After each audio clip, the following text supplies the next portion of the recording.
Good morning po sa lahat na katrops. Panibagong araw panibagong vlog na naman tayo. Ayan, medyo tanghali na tayong lumusong dahil nawili pa tayo kanina. Kasama nga natin si Mrs. Katrops na nagpunta ng palengke. At saka yun nga, gawa nga nung magpipiesta. So kahit na konti lang, naganda tayo. Hindi natin masasabi may pupunta, wala.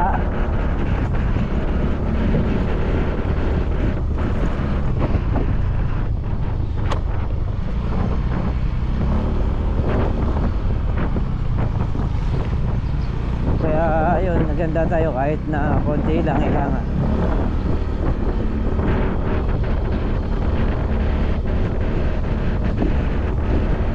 Palusok na tayo ng bukid dahil tayo bibili pa ng diesel sa gas. Tayo magpapatubig. Papatubig tayo sa Ampalaya. Malakas matuyo dapat mga 6 pa. Kaya lang di na pwedeng di na pwedeng paabutin ng 6 dahil tuyo, gaya kahapon nakita ko medyo tuyo na. So pagka pinalipas ko pa yung isang araw nun hanggang ilalim nun sagad na yung tuyo. Kaya paagbusan na natin. Ayun, bili muna tayo ng diesel. Diesel saka gasolina.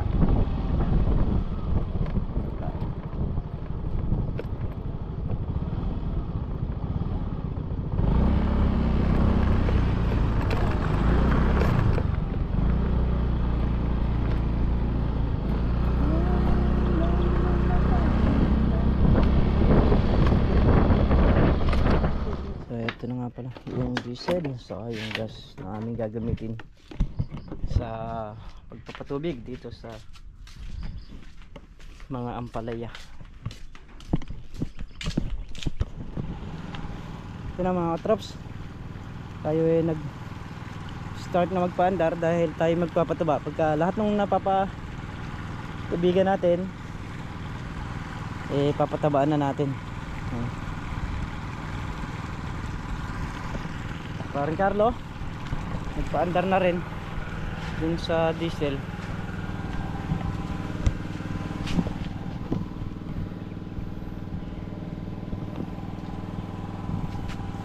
Pisa na para kung sakali mang mayari natin ngayon lahat ito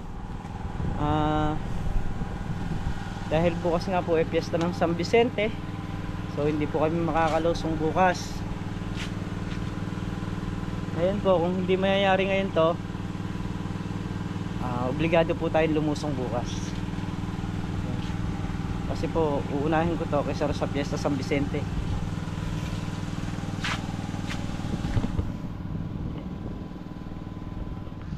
May? Wala pang yelo. Ito mga katrops, sasabog tayo sa Ampalaya.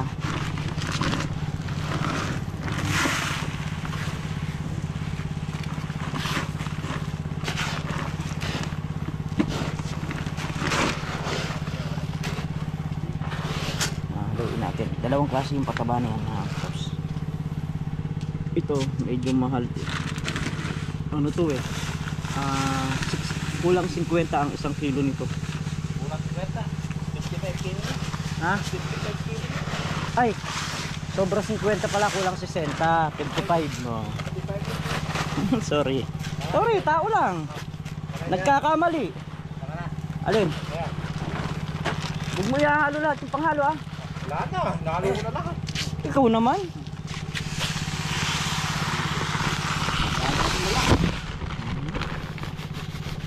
Hira ka, sobra-sobra pa sa ano yan, pala yan.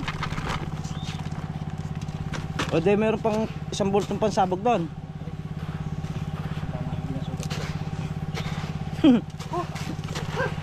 Ginagaya mo, kinamay mo rin ha.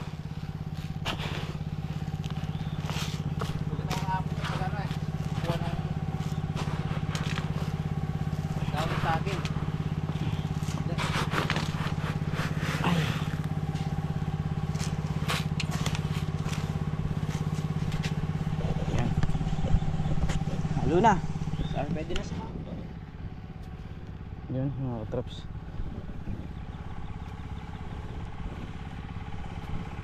Sabog na tayo. Ayun yung mga ampalaya natin, oh. Matataas na. Ayun, bali naka 4 na dayis na tayong napatabaan mga katraps. Ito nga pala yung ating ampalaya. Yan, ganyan na siya. Ano? Tapos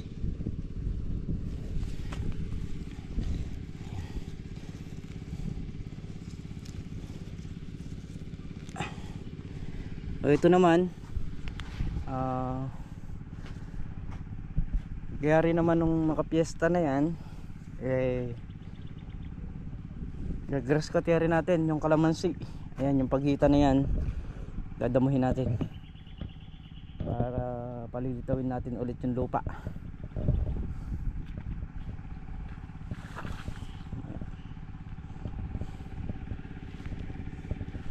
Diyan lang natin sumadsad yung isa panganim kasi dito tayo nakapasok. Pag pumasok tayong ganun, lalabas tayo rito, papasok tayo ron, gaganon tayo, papasok sa gitna. Kaya kailangan dalawa ng dalawa yung ating dala.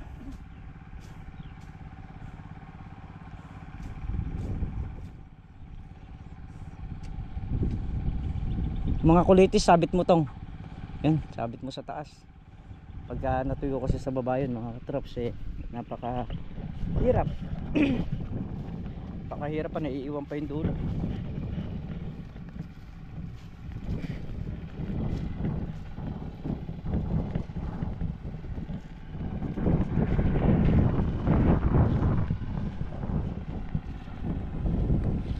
Ayan, dito na tayo.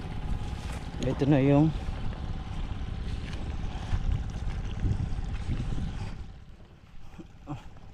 bali kukuha na ako ng apat ulit, tapos pataba na naman.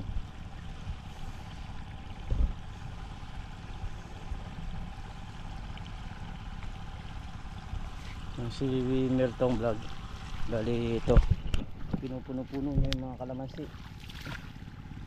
Ano, nililinis niya yung pipot para pag nag grass cutter tayo, kita na kagad yung puno, hindi natatamaan yung mga puno niya.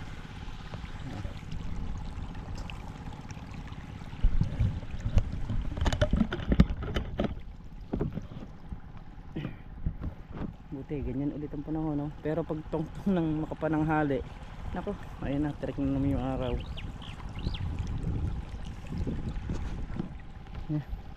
Dalawa na to, patabain na to. So mag-aapat lang tayo para marami yung sa sabugan natin. Apat-apat, kada makakaapat tayong dayo sa sabog. Nakakas ako na rin tong susunod na hose natin, idudugtong. Layo pala nito. Dini, ere.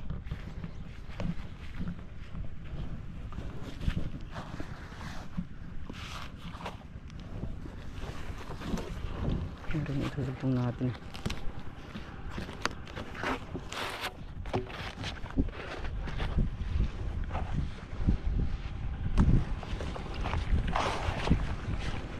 Pasan na natin para mamaya dudugtong na lang tayo, dire-diretso na.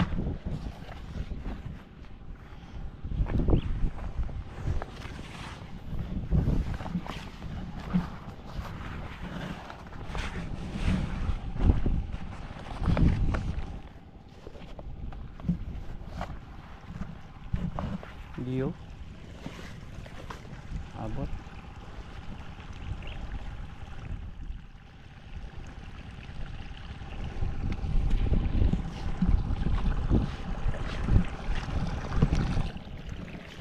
Natin ang konti makina, medyo mahina. So yun, nakabali apat ulit tayo ngayon. Kakawalong dayis na tayo. Yung kalilipat lang ng tubig natin, at papatubig ulit tayo ng apat. Pag nakakaapat na tayo, sabog na ng pataba. Yung ganun yung ginagawa natin.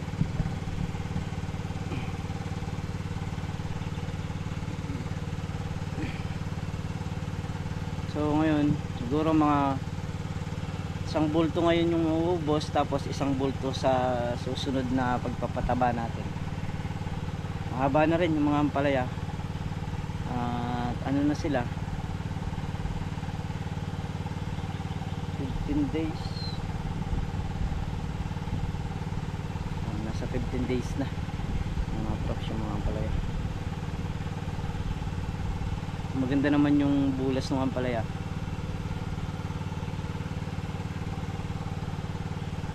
Kailangan lang talaga natin na maliit pa lang yung damo ng mga kalamansi, saka yung damo nila aagar na natin.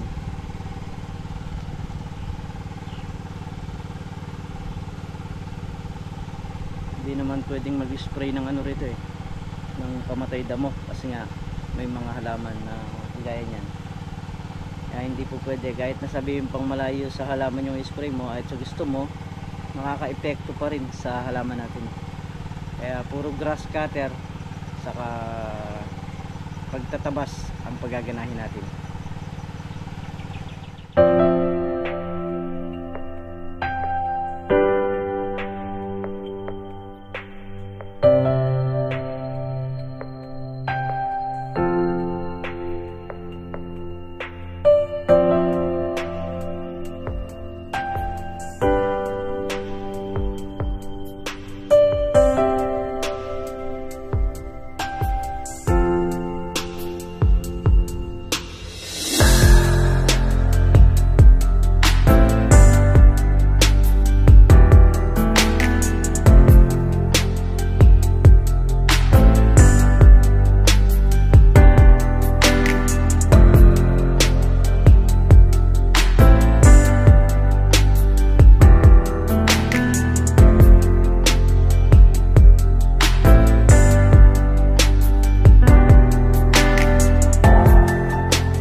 Tapos na po yung nandito sa may baba, yung itaas na lang. Nagkakaproblema kami sa hose kasi yung hose panay pumuputok, yung hose na malaki. So ang ginawa namin, dinoble na namin, at ang resulta sabog pa rin. Ayan yung mga katraps na kadoble na yun. Ayan mga traps, dahil nasa 4:30 na ng hapon at gagawin pa nga rin tayo sa bahay, mauna na tayong uwi kay Paring Carlo. Ayan si Paring Carlo nagpapatubig para sa may dulo doon, tapos sinasabayan nga ng pataba. So yun sa atin dito, okay na, nayari na natin. So hindi pa mayayari ngayon, obligado na bumalik pa rin kami bukas ng maga para matapos namin yung nandoon, kasi gawa nga nung hose kanina puro putok. So nagumpisa ron, bumalik dito, tapos yun na naman, mahaba kasi yung naging niya, naging sira nung hose, yung pinakatahi niya na baklas. Na? Isang taon na yan.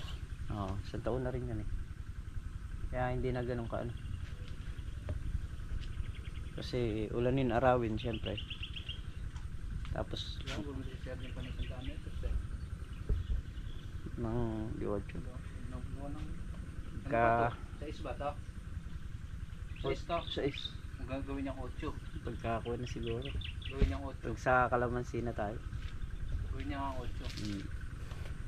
So yun, mga katrops, siguro mga ilan dice pa yung matitira mo rin? Mga 10 dice para yung matitira niya rin para bukas. Tayo mauna na tayo mga katrops. Saka mamaya nga pala mga katrops, meron din tayong laro ng basketball dito sa may barangay Santa Isabel. So best of 3 yon. Unahan sa dalawang panalo. Ngayon kung sino makakadalawang panalo, yun ang lalaban sa championship. Ayan. Bali sila paring Carlo nasa kabilang bracket, kami nandito kami sa kabila. So hindi kami nagkatapat. Pag pinalad baka sakali magkatapat kami sa final. Natapat naman tayo sa final. Baka sakali. Huwag kang naniniguro, bilog ang bola. Ayan. So uwi na tayo, man tayo kay paring Carla.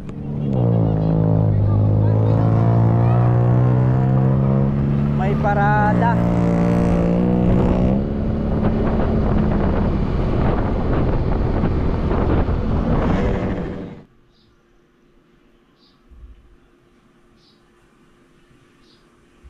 Hello po mga katrops. May basketball si Miguel ngayon. Magpapamerienda siya sa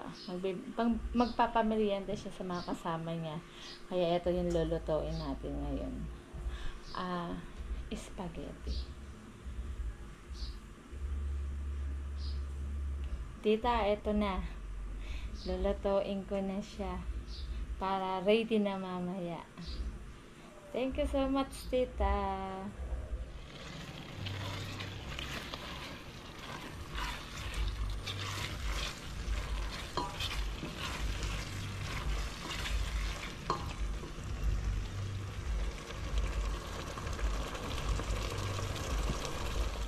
So yun nga mga katrops, pinagpapatuloy na nga ni Mrs. Katrops yung kanyang sauce para sa spaghetti natin mamaya. Ayan, yan daw ang merienda natin sa basketball. Thank you kay tita. Ayan, din sa kanyang mga pamerienda. At sa team, fight lang tayo mamaya. Ayan. Laban lang ng laban. So ayun mga katrops, at muli po, abangan lang po natin yung part 2 ng ating video. Ayan, at lubos po ako nagpapasalamat sa inyong lahat sa suporta nyo, sa pagtitiwala nyo at sa pagmamahal nyo sa amin. Ayan, ingat po kayo palagi mga katrops, sanon po kayo naroon. Babay po sa lahat.